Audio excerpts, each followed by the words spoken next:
তো আপনাদের প্রত্যেকের জন্যই কিন্তু বিরাট সুখবর। ইতিমধ্যেই কিন্তু আবাস যোজনার ঘর নিয়ে নতুন গাইডলাইন প্রকাশ করেছে রাজ্য সরকার। আর এই গাইডলাইনে বলা হয়েছে কারা কারা আবাস যোজনার ঘর পাবেন এবং কারা কারা আবাস যোজনার ঘর পাবেন না, পাশাপাশি কবে থেকে বাড়ি বাড়ি সার্ভে শুরু হবে এবং কত তারিখে প্রথম কিস্তির টাকা দেওয়া হবে, অর্থাৎ প্রধানমন্ত্রী আবাস যোজনা গ্রামীণের প্রথম কিস্তির টাকা কবে দেওয়া হবে সেই তারিখও কিন্তু ঘোষণা করেছে রাজ্য সরকার। আর এই ভিডিওর মাধ্যমে আপনারা জানতে পারবেন যে আপনার বাড়িতে কোন কোন জিনিস থাকলে আপনি প্রধানমন্ত্রী আবাস যোজনার ঘর পাবেন না, এর জন্য সরকার কি গাইডলাইন প্রকাশ করেছে আজকে। তো ভিডিওটি আপনার জন্য খুবই গুরুত্বপূর্ণ, অবশ্যই শুরু থেকে শেষ পর্যন্ত দেখবেন। ভিডিওটি ভালো লাগলে লাইক করবেন, চ্যানেলটিকে সাবস্ক্রাইব করে পাশে রাখা বেল আইকনটি প্রেস করে নোটিফিকেশন অল করে রাখবেন, সবার সুবিধার্থে ভিডিওটি শেয়ার করবেন। তো চলুন শুরু করি। তো এখানে আপনারা দেখতে পাচ্ছেন সম্পূর্ণ নতুন আপডেট, আজকেরই কিন্তু আপডেট। আবাস নিয়ে বড় সিদ্ধান্ত রাজ্যের। তো এবার আমরা টোটাল গাইডলাইন দেখে নেব যে সরকারের তরফ থেকে কোন গাইডলাইন প্রকাশ করা হয়েছে। তো দেখতে পাচ্ছেন কেন্দ্র টাকা বরাদ্দ করেনি, তাই রাজ্য সরকার পূর্ব ঘোষণা মতো ডিসেম্বর থেকে আবাস যোজনার টাকা দেওয়ার কাজ শুরু করবে। অর্থাৎ ডিসেম্বর মাস থেকে কিন্তু প্রধানমন্ত্রী আবাস যোজনা অর্থাৎ সরকারি ঘরের যে টাকা সেই টাকা দেওয়া কিন্তু শুরু করবে ডিসেম্বর মাস থেকেই।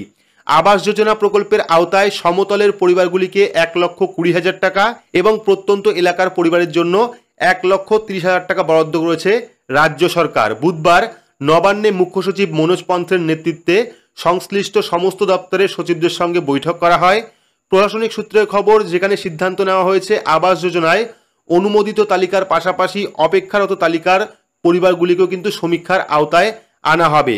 তো তারপরে কি বলা হয়েছে, এদিনই গাইডলাইন প্রকাশ করা হয়েছে যাদের 3 চাকা 4 চাকার গাড়ি বা 3 চাকার কৃষিজ যন্ত্র রয়েছে তারা কিন্তু এই আবাস যোজনা ঘর পাবেন না। অর্থাৎ যাদের কাছে 3 চাকা বা 4 চাকা গাড়ি রয়েছে বা যাদের কাছে 3 চাকার কৃষিজ যন্ত্র রয়েছে অর্থাৎ কৃষি যন্ত্র রয়েছে তারা কিন্তু এই ঘরের টাকা পাবেন না। পাশাপাশি মাসিক 15,000-এর বেশি আয় হলেও কিন্তু আপনি এই প্রকল্পের টাকা পাবেন না। এবং যদি আপনি ইনকাম ট্যাক্সের অধীনে হন সেক্ষেত্রে কিন্তু যে পরিবারগুলি ইনকাম ট্যাক্সের অধীনে রয়েছে তারা কিন্তু এই প্রকল্পের টাকা পাবেন না।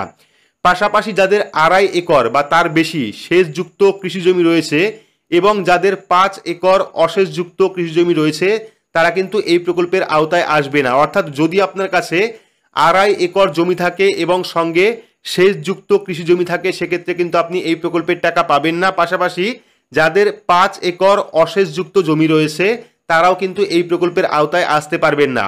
অর্থাৎ যাদের নাম আবাস যোজনার তালিকায় রয়েছে তারা আদৌ বাড়ি পাবেন কিনা তা খতিয়ে দেখতেই কিন্তু এই এসওপি। টাকা দেওয়া হবে 2 দফায়, অর্থাৎ এবার কিন্তু টোটাল 2 দফায় 2টো কিস্তির মাধ্যমে আপনারা টাকা পাবেন। প্রথম দফায় দেওয়া হবে 60,000 টাকা, বাকিটা কিন্তু দ্বিতীয় দফায় দেওয়া হবে। অর্থাৎ 2টো কিস্তির মাধ্যমে টাকা দেওয়া হবে।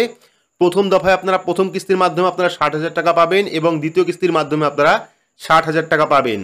তারপর দেখতে পাচ্ছেন 21শে অক্টোবর থেকে 30শে অক্টোবর পর্যন্ত বাড়ি বাড়ি সমীক্ষা শুরু হবে। অর্থাৎ এই যে অক্টোবর মাস, এই অক্টোবর মাসের 21 তারিখ থেকে 30 তারিখ পর্যন্ত কিন্তু বাড়ি বাড়ি সমীক্ষার কাজ শুরু হবে।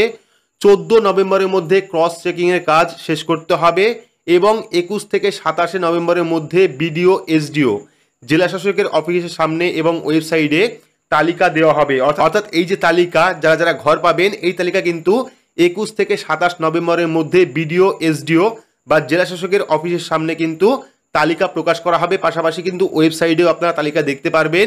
কারো অভিযোগ থাকলে সেখানে আপনারা জানাতে পারবেন। 13 ডিসেম্বরের মধ্যে জেলা স্তরের কমিটি তালিকার অনুমোদন দেবে। 20 ডিসেম্বর থেকে টাকা দেওয়ার কাজ শুরু হবে। অর্থাৎ এই যে ঘরের টাকা, এই ঘরের প্রথম কিস্তির টাকা কিন্তু 20 ডিসেম্বর থেকে দেওয়া শুরু হবে, এমনটাই কিন্তু আজকে জানিয়ে দেওয়া হয়েছে। অর্থাৎ বুঝতেই পারলেন প্রধানমন্ত্রী আবাস যোজনা গ্রামীণ প্রকল্পের যে টাকা সেই টাকা এখন দেবে রাজ্য সরকার। টোটাল 2টো কিস্তির মাধ্যমে টাকা দেওয়া হবে। প্রথম কিস্তিতে আপনারা 60,000 টাকা পাবেন, বাকিটা পাবেন দ্বিতীয় কিস্তিতে। পাশাপাশি 20 ডিসেম্বর থেকে কিন্তু টাকা দেওয়া হবে এই প্রকল্পের, এমনটাই কিন্তু আপডেট রয়েছে। তো পরবর্তী সময় যখনই লিস্ট আপডেট হবে বা অনলাইন লিস্ট প্রকাশিত হবে তখন কিন্তু আপনারা এই চ্যানেলের মাধ্যমে জানতে পারবেন। তার জন্য অবশ্যই চ্যানেলটিকে সাবস্ক্রাইব করে রাখবেন এবং পাশে রাখা বেল আইকনটি প্রেস করে নোটিফিকেশন অল করে রাখবেন এই রকম গুরুত্বপূর্ণ আপডেট সবার আগে পেতে। তো আজকের মতো এইটুকুই, ধন্যবাদ।